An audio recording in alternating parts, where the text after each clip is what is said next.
What if it wasn't really suicide? Hello, I'm Jay Nicoll, Nicoll Investigations, and this is Ontario Cold Cases, Canada's true crime podcast. Imagine this. Promising young man, John Connelly, 22 years old, with a glowing future ahead of him. A third-year pharmacy student at the University of Toronto, he was not just academically driven, but also an accomplished athlete. Former co-captain of the hockey team of Ottawa's elite Ashbury College, and recipient of its top award for athletics and academics. Then on a frigid December morning in 2001, John's lifeless body was found sprawled on the icy pavement outside his 10-story apartment on Toronto's Walmer Road. At first glance, the scene whispered suicide, but not to his parents. John was found face up, broken but oddly composed. His gloves were snugly on, his jacket zipped to the neck, and a toque covered his head. Except John never wore gloves. He never zipped his jacket. And that toque? Not even a winter hat. It was a head cover from his golf club set, a peculiar accessory he'd never think to wear. The details screamed something was off. The Connellys couldn't ignore the glaring inconsistencies, especially the deep bruise on his forehead. Forensic experts would later confirm the injury couldn't have been caused by the fall alone. His parents were convinced of a darker truth. John was attacked in his apartment, knocked unconscious, and staged to look like he had jumped, or worse, fallen from the rooftop. The question that haunts them and anyone who looks closely remains: if the scene was so meticulously crafted, who was behind it and why? The answers, it seems, lie somewhere in the chilling gap between perception and reality, a gap wide enough to swallow the truth whole.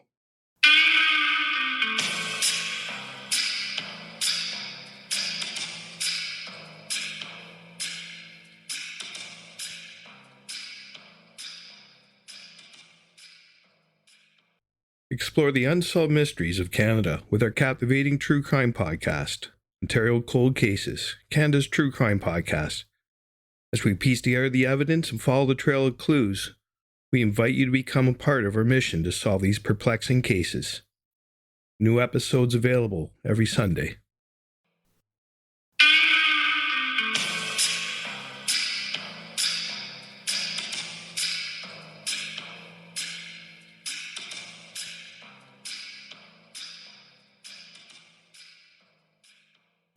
Suspicions ignite. December 9th, 2001 should have been another ordinary day for Dr. John Connelly and his wife, Gloria. Instead, it became the day they received the most devastating news imaginable. Their son, John, a vibrant 22-year-old pharmacy student at the University of Toronto, known for his athletic prowess, academic brilliance, and boundless potential, was dead. The police in Toronto had already drawn their conclusion: suicide. A detective bluntly informed the grieving couple that their son had jumped to his death. "We have everything we need, and the case is closed," he said, his tone unnervingly final. Then, as if to drive the knife deeper, the detective added, "You don't need to come to Toronto. I'm just putting the finishing touches on this investigation before heading off on holidays for 3 weeks." But the Connellys weren't convinced. When they arrived at the morgue to see their son, their suspicions turned into a cold certainty. John being found on his back, yet there were unmistakable bruises on the front of his head, deep radiating marks consistent with blunt force trauma, injuries that, to their trained eyes, couldn't be caused by a fall. This was no guesswork born of grief. Dr. Connelly, a dentist with years of medical training, and Gloria, a seasoned emergency room nurse, knew exactly what they were looking at. The bruises told a different story, or different from the one the police insisted upon. And the more they examined the details, the more they realized the official version of events didn't add up. What had really happened to their son that night? Why did it feel like no one wanted to find out? For the Connellys, these weren't just questions. They were the start of a relentless quest for the truth. Police rule: death unremarkable. To the Toronto police, John Connelly's sudden tragic death on December 9th, 2001 was not a mystery, but a closed case: suicide. Their version of events unfolded with mechanical certainty. Early that Sunday morning, a neighbor reported strange noises from John's apartment.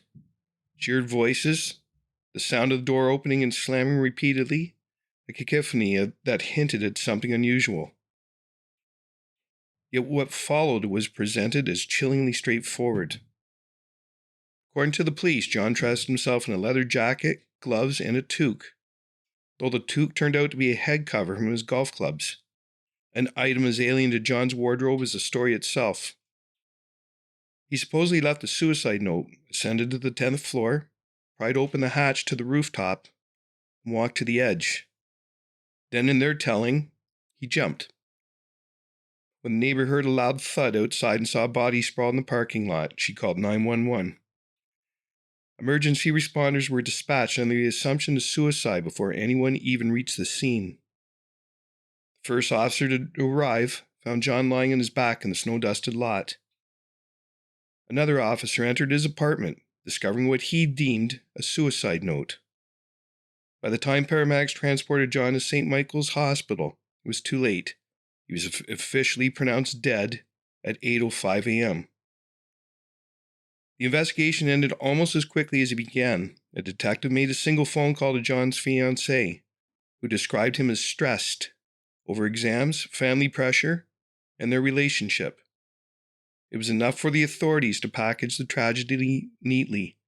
A stressed young man, unable to cope, had taken his own life. The cracks in the story were already visible. The peculiar clothing, the neighbor's account of voices in the apartment, the bruises. Details that demanded scrutiny, yet received none. To John's family, this wasn't just a rush to judgment. It was the erasure of a darker, more complicated truth. Up next, a perplexing death.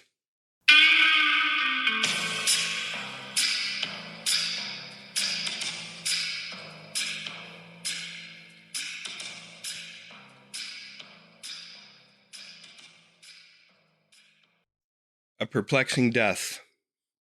John Connelly's death was shrouded in unanswered questions from the start. By all accounts, John wasn't a young man teetering on the edge. He was solidly placed in his pharmacy class, maintained a balanced and active lifestyle, was known for his calm, level-headed demeanor. Toxicology reports confirmed he had no alcohol or drugs in his system. Yet the official narrative declared him a suicide. According to the police, John pried open the roof hatch of his apartment building before leaping to his death. But where was the evidence?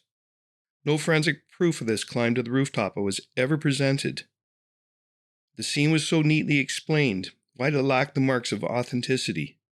But more troubling, why were the police so resolute in labeling it a suicide before the facts had even been fully examined? From the moment John's body was discovered, the case was seemingly locked in place. A suicide note and vague references to personal stress provided all the confirmation the authorities needed. John's parents, it reeked of convenience. Connellys pointed to glaring inconsistencies, starting with John's bizarre attire. They insisted he'd been dressed by someone else. Why else would he be wearing gloves he never used, or a golf club head cover as a hat? But this troubling possibility was never entertained. The moment officers arrived on the scene, they interpreted every detail to fit their preordained conclusion: suicide. By 2009, nearly 8 years after that fateful December morning, John and Gloria Connelly were still fighting an uphill battle to uncover the truth. The relentless and costly quest proved their son had been murdered, brought them up against what they described as institutional failure. A sloppy investigation, police eager to close the case, and a coroner's office more concerned with expediency than accuracy. Their frustration deepened when Ontario's chief coroner, Dr. Andrew McCallum, rejected their pleas for an inquest and upheld the original ruling. He pointed to John's note, which he deemed a genuine suicide letter. One line in particular, "Best of luck in the future," struck him as valedictory in nature and consistent with a farewell. But for the Connellys, that note was no farewell. It was a false lead. a fragment in a larger puzzle that the authorities refused to piece together. To them, the truth lay in what the police chose to ignore, and they vowed not to let John's story end with the wrong conclusion. Was it murder? John Connelly's parents remained steadfast in their belief that this death was no tragic accident or act of despair, but a calculated act of violence. You'd have to do an investigation, Dr. Connelly says, his voice steady with resolve. But with the record of evidence, certainly it wouldn't appear that way. And their conviction isn't baseless. Over the years, they've amassed a mountain of evidence and secured expert opinions that rip apart the original investigation. Among the most damning critiques came from former Crown Prosecutor Scott Newark, once counsel for Ontario's now-defunct Victims of Crime Office, and Ontario's former Chief of Forensic Pathology, Dr. Fred Haffey. Both raised serious doubts about the investigation's integrity and the conclusions drawn from it. The Connellys didn't stop there. In the relentless pursuit of justice, they appear before the Health Professionals Appeal and Review Board, HPARB, in Toronto, a body tied to the Ontario College of Physicians and Surgeons. Their mission? To rewind the clock and shine a harsh light in the coroner's office, whose physicians, they claim, failed in their duty. To John and Gloria Connelly, this wasn't just a matter of professional oversight. It was betrayal of the very standards the coroner's office was mandated to uphold. They believe the coroner's office rubber-stamped their son's death as a suicide, opting for the path of least resistance, rather than digging into the complex truth. It was a labyrinthian process, exhausting and fraught with procedural roadblocks. But for the Connellys, it was their only hope, their chance to challenge the system that seemed so determined to look the other way and to expose what they believed to be the true story behind their son's untimely death. Up next, no autopsy, the missing investigation.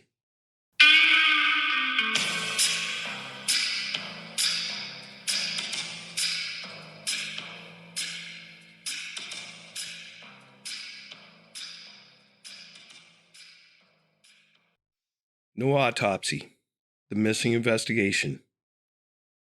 For the Connellys, the truth about their son's death hinged on one critical element, an autopsy. Bruises in John's forehead, prominent, undeniable, seemed like evidence of foul play. Standing in the morgue, they had stared at the deep marks, convinced they told a story of violence, not despair. Could he have been beaten before the fall? They hoped this possibility would compel the authorities to reopen the case. But their hope was met with a chilling revelation. There had been no autopsy, no thorough examination, no investigation of his injuries beyond a cursory visual scan of his body. Worse still, something about the injuries had changed. When the Connellys returned home from the morgue, they left with the image of that unmistakable bruise etched in their minds. When they later saw the coroner's file, the ID photo of John told a different story. The bruise in his forehead becomes scraped raw, transformed into something that looked more like a laceration, a wound more consistent with a fall than with a deliberate blow. Adding to the suspicion, the coroner's file lacked detailed photographs of individual injuries, such as the bruise they had seen with their own eyes. It was a glaring omission in an investigation already riddled with troubling gaps. Did someone try to make it look like an injury from a fall rather than the result of an assault, Dr. Connelly asked, his voice edged with a mixture of anger and sorrow. The question haunted the family, along with the absence of answers. Without an autopsy, they were left to wonder, was this a case of oversight, or had someone deliberately tampered with the evidence to ensure John's death would never be questioned? For the Connellys, the lack of an autopsy wasn't just a misstep, it was a stolen opportunity to uncover the truth. The suicide note, a forged farewell. One of the key reasons police concluded John Connelly's death was a suicide was a note found in his apartment. To them, it was the linchpin, a clear, written farewell. But to the Connellys, it was anything but. Determined to unravel the truth, John's parents hired 2 forensic handwriting experts, as well as an independent forensic psychologist, private investigators, and consultants to analyze the note. Their findings were damning.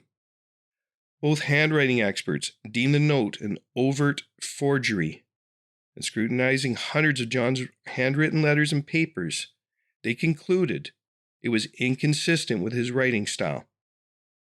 To the Connellys, a so-called suicide note was far from convincing. That was not a suicide note, John's father declared. It had nothing to do with suicide. Instead, he argued it was a mishmash of unrelated messages jotted down at different times. The note itself raised more questions than it answered. The first part, written in flowing script, read, "Best of luck in the future." Wasn't signed, only initialed. "To my family, my love will always be with you," followed below. To an untrained eye, it might seem heartfelt, but to the Connellys, it was anything but. "Best of luck."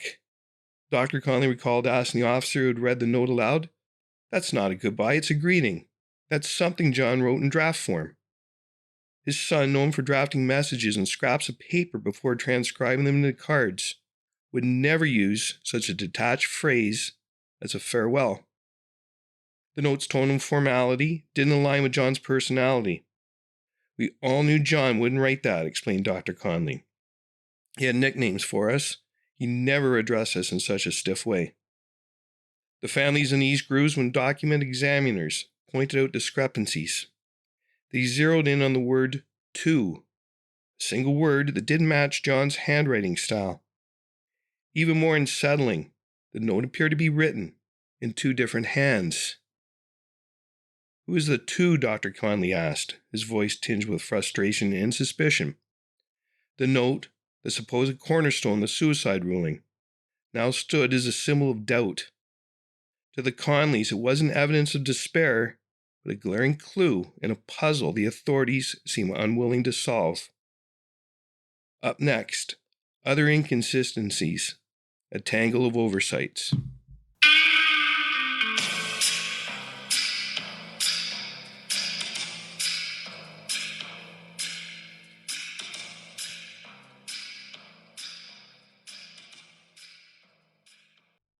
Other inconsistencies, a tangle of oversights.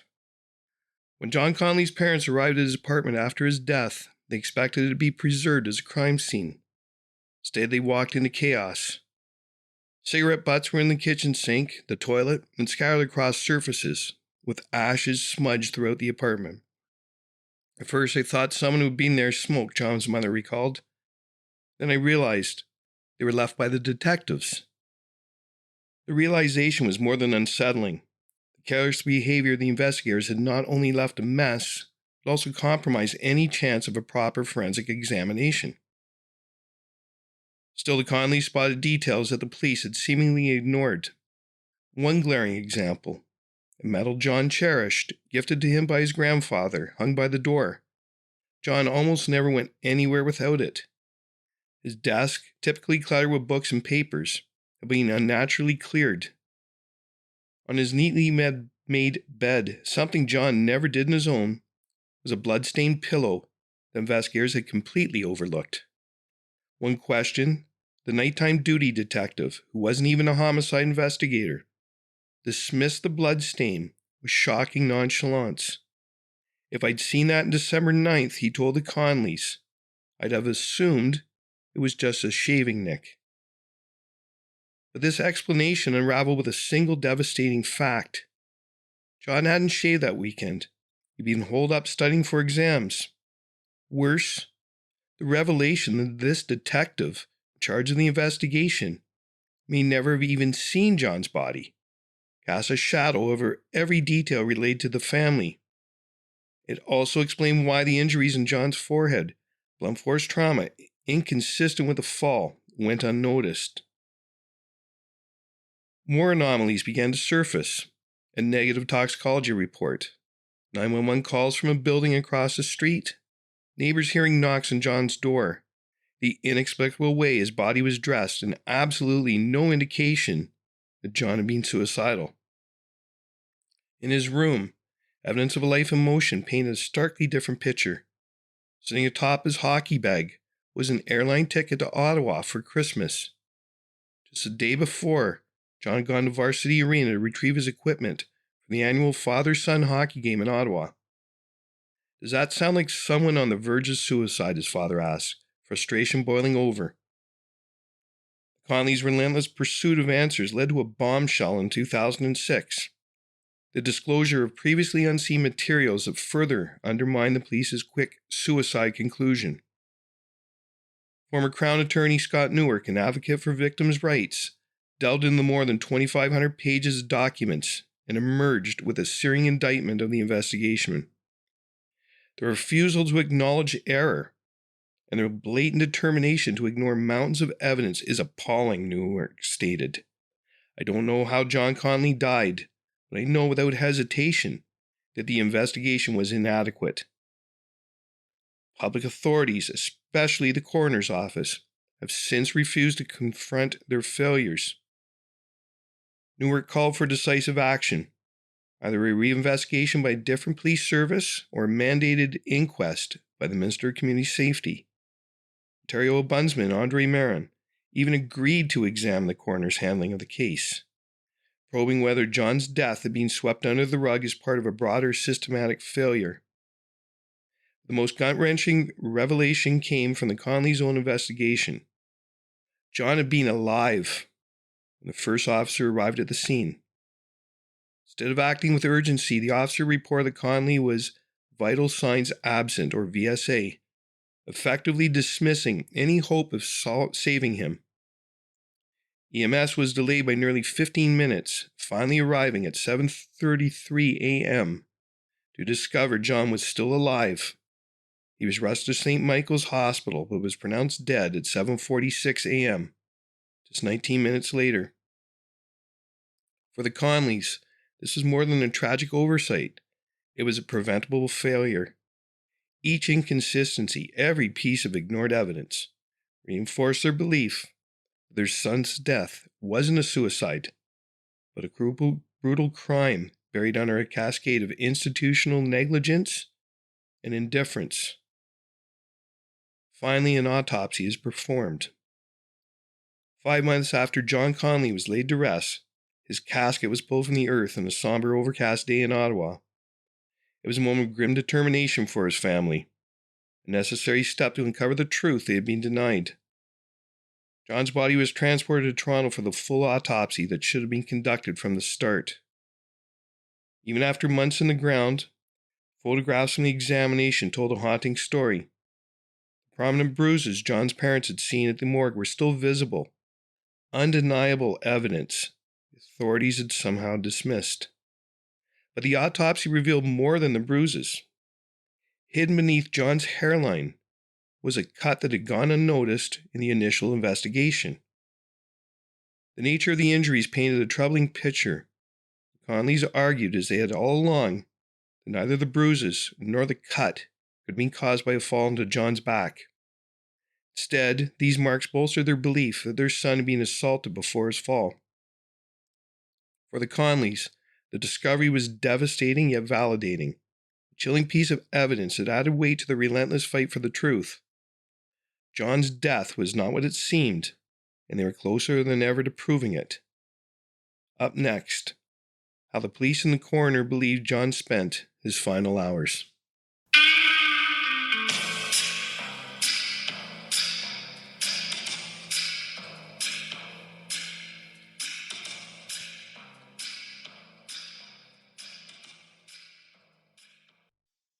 How police and coroner believed John spent his final hours.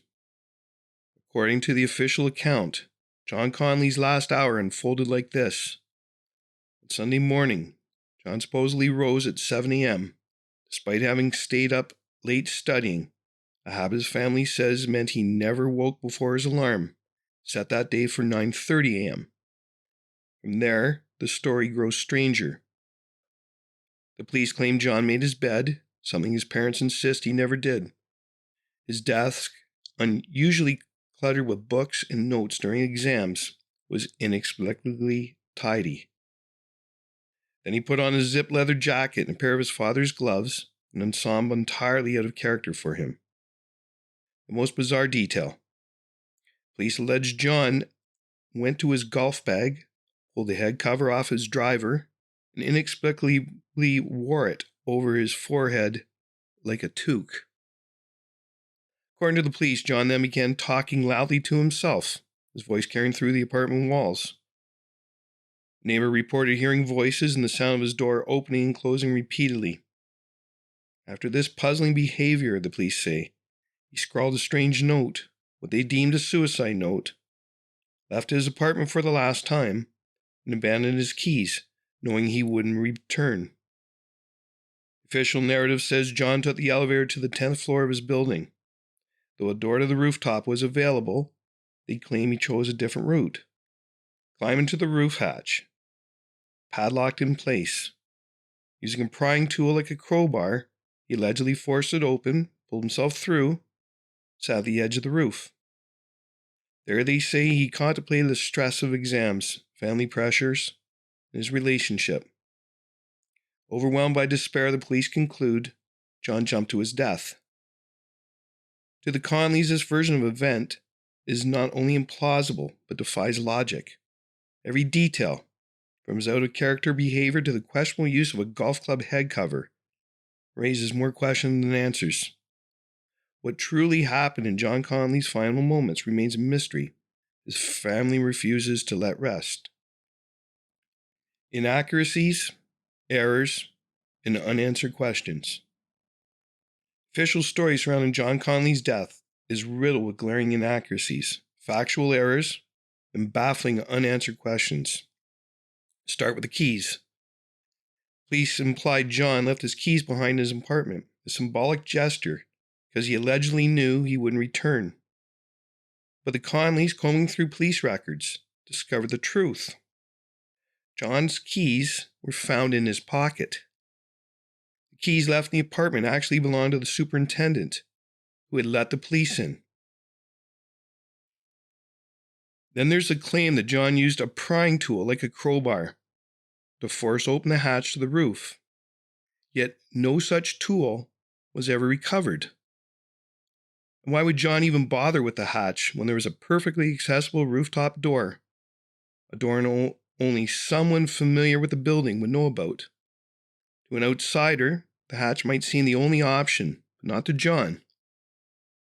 Adding to the mystery are photos from the investigation showing the rooftop hatch closed. Detectives later speculated to the Connellys that the hatch might have been rotten and easily moved, requiring no prying at all. Could have simply shut itself after the fact. Plausibility of suicide is further undermined by John's training and knowledge. As a third-year pharmacy student, he had the expertise to concoct a lethal compound from over-the-counter supplies. If John truly wanted to end his life, why would he choose such a dramatic, unnecessary method as jumping from a rooftop? And then there's the matter of his injuries. The official explanation insists the bruises and cuts in John's forehead were caused by his head hitting the parking lot upon impact. This claim defies logic. John landed on his back. If his forehead had hit first, there would have been clear signs, dirt, grit, or abrasions embedded in his injuries. None were found. Inconsistencies deepened when the Connellys uncovered police notes that altered a key measurement. Initially, officers reported John landed 17 feet from the building. Later, the same records claimed his body was found 35 feet away. That change is critical. The police maintain that the farther the body was from the building, the more likely it was suicide, requiring a running leap to achieve such distance. So why did the measurement shift? In 2015, yet another twist emerged. In an official letter to the Connellys, the coroner's office documented previously unidentified injuries and issued a new conclusion. John had landed not on his back, but upright on his feet. But none of these evolving scenarios explain the prominent bruising on John's forehead or the cuts on his face. injuries remain consistent with one grim possibility. He may have been assaulted before his fatal fall. For the Connellys, these unresolved inconsistencies only deepen their conviction that the truth about their son's death has yet to be uncovered. Up next, the psychological report, a questionable portrait.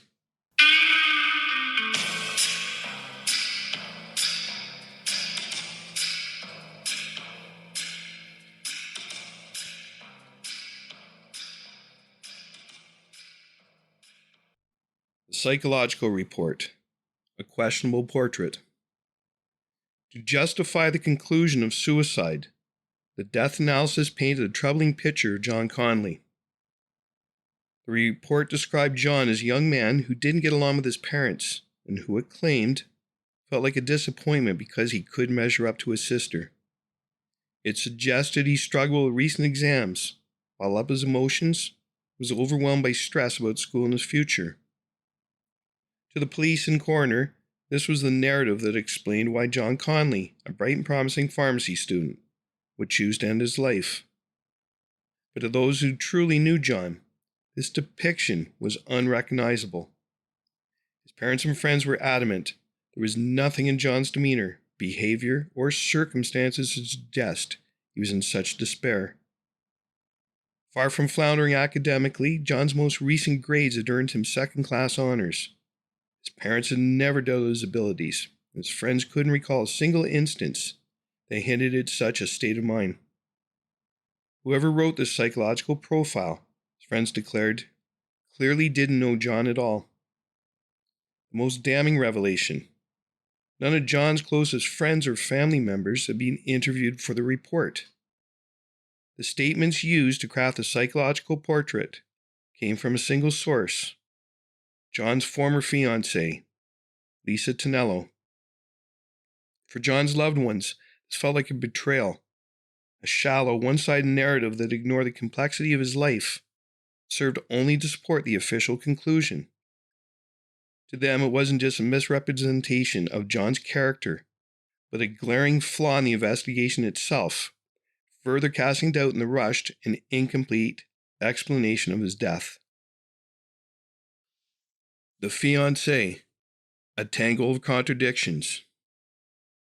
John Connelly met Lisa Tonello on campus a couple years before his death, and the two became engaged. At first, the relationship seemed promising, but cracks soon began to show. Friends and family noticed tension between them, and differences in their future plans began to emerge. John dreamed of continuing his education and traveling the world. Lisa, on the other hand, seemed less enthusiastic.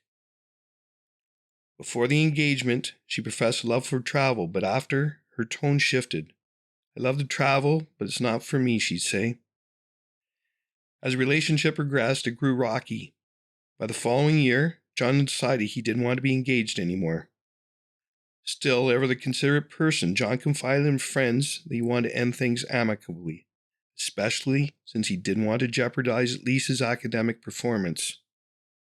"Oh, you know how things are with Lisa," he told friends. "It's just not working out. And in my head, it's basically over." John planned to wait until after exams to officially call off the engagement. In the meantime, he quietly moved on, beginning a new relationship with a woman named Nina Coffey. Friends believed Lisa might not have known about Nina, but they were sure she was aware that the engagement was faltering or had already ended. Yet the police and coroner relied heavily on Lisa's account to build their narrative. After her initial conversation with detectives, Lisa and her sister called back to revise parts of her statement, telling the detective that she and John were working things out and still planning to marry, a claim that directly contradicted the earlier theory that John's suicide stemmed from their breakup. The engagement was intact. Why would John kill himself over it? Lisa also portrayed John as having a strained relationship with his family, despite evidence to the contrary. She claimed she didn't have keys to his apartment, even though John's best friend Marco told investigators she did and often let herself in. Lisa's account of her last interaction with John added another layer of mystery. She claimed she called him the night before his death to ask for a binder of school notes she left in his apartment.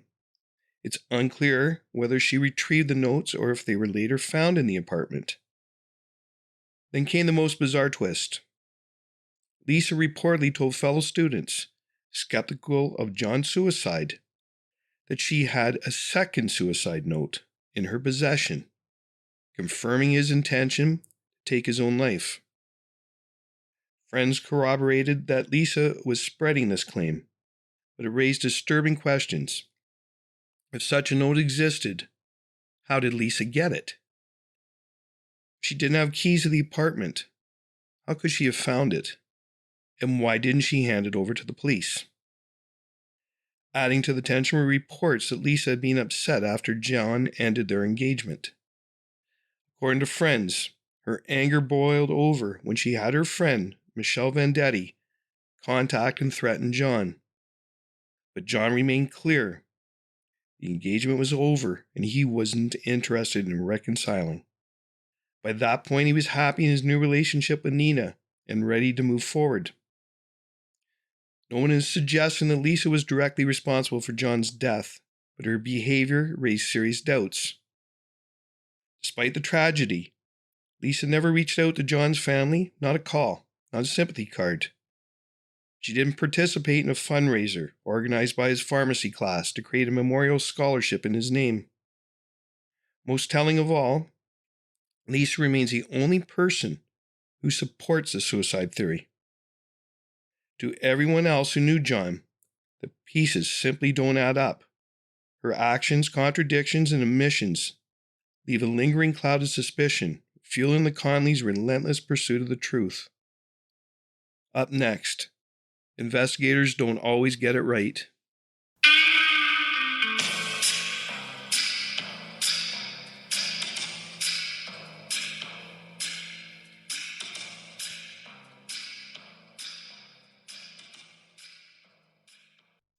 Investigators don't always get it right. To some, the Connellys' relentless pursuit of answers might seem like the refusal of grieving parents to accept that their beloved son, John, could take his own life. But their doubts are rooted in facts, not denial. John's impersonal, jarring note raises serious questions, and mounting evidence suggests that when it comes to verifying suicide, investigators don't always get it right. Groundbreaking research by Canadian experts is shedding light on how police officers determine whether a suicide note is genuine. A study conducted by Memorial University in St. John's revealed a startling truth. Police officers are only correct about the authenticity of suicide notes half the time. You get 50% through chance, says psychology professor Brent Snook, who led the study. In his experiment, officers judged 30 notes, some real, others fake, and performed no better than flipping a coin. What's more, the officers relied on two surprising factors to decide a note was faked. The presence of cognitive process verbs like I think, feel, fear, believe, and the absence of an explanation for the suicide. Yet research shows genuine suicide notes often contain entirely different markers. Expressions of positive affect, such as gratitude, love, and terms of endearment, as well as short sentences. These findings contradict stereotypes of suicidal individuals as detached and despondent. While some may be, others still express warmth toward their loved ones. If a police officer assumes only despair, they're likely to make the wrong call, explains Craig Bennell, a psychology professor and director of the Police Research Lab at Carleton University in Ottawa. Short sentences also signal authenticity because they suggest clarity of thought. People who've come to terms with their decision are more likely to be succinct, Bennell adds. There's no need for flowery language or detailed explanations. Ironically, Ontario coroner Dr. McCallum cited Bennell's research in his latest report to the Connellys, using it to affirm his conclusion that John's death was a suicide. However, Bennell, who had no involvement with the case, expressed reservations. His study, which used students rather than law enforcement professionals, involved a small sample size and suicide notes dating back over 50 years. It's preliminary work, he admits, and doesn't justify such definitive conclusions. Both Bennell and Snook emphasize that while reliable clues in a note can be helpful, their studies are far from infallible. The criminal justice system demands every detail be turned over and quantified before decisions are made, Snook says, but our minds aren't supercomputers. Quality matters more than quantity. The Connollys are correct about foul play. John's case wouldn't be the first time investigators were wrong about a suicide note. In 2008, Newfoundlander Bruce Lighty was discovered alive after faking his own suicide 2 years earlier, leaving a convincing note in his abandoned truck to escape financial trouble. In 2007, a British nurse found hanging in her garage was revealed to be the victim of her jealous husband, a police officer, who typed the suicide note wearing rubber gloves. The Connollys know better than to blindly accept the official story. History, after all, proves that investigators sometimes get it wrong. John's case raises every red flag that this might be one of those times. Up next, was a suspect closer to home than police admit?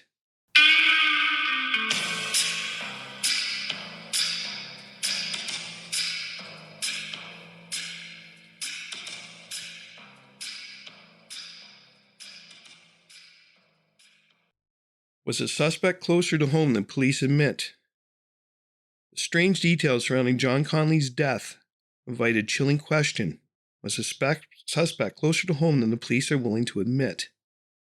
Take the peculiarities of the alleged suicide note. Only someone intimately familiar with John's habits, like his ex-fiancée, would know how he jotted down messages. The way the word "to" was added, out of sync with John's usual style, hints at a more feminine touch. His parents, who might have understood his handwriting, were nowhere near the apartment that morning. Then there's the unsettling behavior attributed to John in the official narrative. The neatly made bed, the tidy desk, the repeated slamming of the door.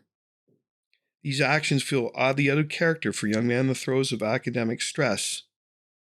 They suggest a presence in the apartment, someone driven by emotion, a visitor perhaps, rather than John himself. The logistics of the fall also raises questions. If foul play was involved, could his ex-fiancée have done this alone, dragging a body onto an elevator through a rooftop hatch, and positioning for a fall would seem nearly impossible for one person. Alternatively, did the suspect use the door instead of the hatch, a detail the police may have gotten wrong? The absence of a pry bar supports this theory, but doesn't solve the mystery of how a body could be moved to the roof without assistance. And then there's the emotional undercurrent. Something fueled by raw emotion clearly unfolded in John's apartment, yet the jump remains the sticking point. If John didn't voluntarily ascend to the roof, how did he get there? Was he subdued, perhaps drugged, spiked with something in his drink, or injected with a sedative? But even this theory falters against the toxicology report, which revealed nothing, no drugs, no alcohol. Not intoxication, then what? And what of the bizarre detail of John's outfit? The leather jacket zipped to the neck, the gloves he never wore, and most baffling of all, the head cover from his golf bag pulled over his head like a toque. Suicide remains a possibility, but this wardrobe choice feels absurdly out of character. If it was murder, why the head cover? Perhaps the person responsible didn't know anything about golf and genuinely thought the cover was a hat. Or maybe it was a crude attempt to obscure facial injuries from view. Each detail only deepens the mystery, suggesting that whatever happened in John's apartment was far more complex, far more personal than the official story allows. The answers seem tantalizingly close, yet just out of reach. Today, John Connelly is gone before his parents the wounds remain raw. The relentless quest for the truth about how their son died has cast a stark light on the limitations of investigative processes. It is cases like these that make research by experts like Snook and Bennell so critical. The worry, of course, is miscarriages of justice, warns Bennell. In the worst case scenario, guilty people go free because we lack the tools to determine whether a note is genuine or fake. Some people escape accountability, while others are unfairly penalized. As of December 4th, 2024, there is no public record of John's parents pursuing an appeal with the Health Professions Appeal and Review Board, a body that reviews decisions made by Ontario's health professions colleges. Instead, their legal efforts are largely focused on lawsuits against the Toronto Police Service, alleging negligence in the investigations of their son's death. These lawsuits, however, have hit a wall. Dismissed by the Ontario Superior Court, the Court of Appeal for Ontario, their case was further stymied when the Supreme Court of Canada declined to hear it. Despite their exhaustive efforts, families' fight for accountability is yet to yield results, and no record exists in seeking resolution through the HPARB regarding John's death. The question of what truly happened to John Connelly lingers, unresolved and unsettling. Was it suicide as the official narrative claims, or was it something far more sinister? Perhaps murder, obscured by a flawed investigation. What do you think? Was it suicide, or was it murder? Share your thoughts, and let's revisit this case together. A live discussion may just be what we need to bring fresh eyes to this tragic mystery. Thank you for listening. This was Ontario Cold Cases, Canada's True Crime Podcast. Join us each week as we try to unravel and answer these questions to murders that have never been solved. And don't forget to subscribe to new episodes daily, wherever you listen to your favorite podcasts.